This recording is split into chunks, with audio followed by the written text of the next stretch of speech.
Well, hello everyone. Welcome. I'm here, tucked away cozy in Columbus, Ohio, instead of being in New York City.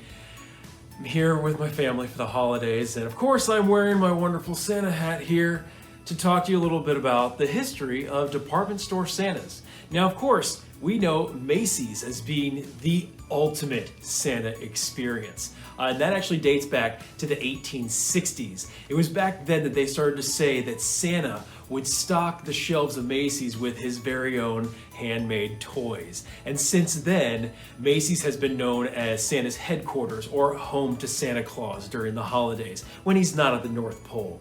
Now, in the latter part of the 1800s, they started to invite kids to send letters to Macy's, and then they started inviting kids to come visit Santa there at Macy's.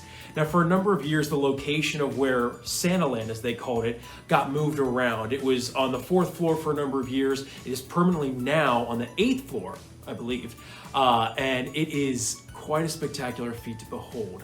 Now, of course, we all know that Macy's is attached to Santa through the parade as well, which we spoke about in another video right before Thanksgiving. Of course, the Macy's parade started back in the 1920s, and it was then that Santa ushered in the holiday season there at the great finale of the Macy's parade. And of course, the Macy's parade didn't become all that popular until the film Miracle on 34th Street in 1947 really brought to the forefront of American pop culture the spectacle that the Macy's parade was. Of course, the story of a little girl finding the real Santa in Macy's is something that has really struck a chord with many people throughout the years.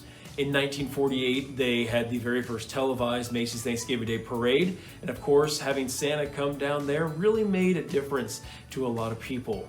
And then you could go in and visit Santa in Santaland and tell him everything you wanted for Christmas, tell him what a good boy or girl you've been that year, and get a picture with him, of course. Now today, if you make your way to Santaland, it's a little different than it was originally. They have developed this area to be the most spectacular winter wonderland you could ever find.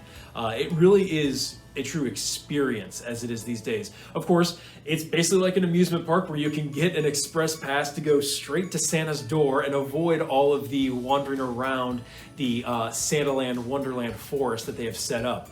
But if you skip out on that, honestly, I feel like you're missing out a big part of the experience. So if you find yourself in New York City and you want to go visit Santa, take the time to go through Santaland.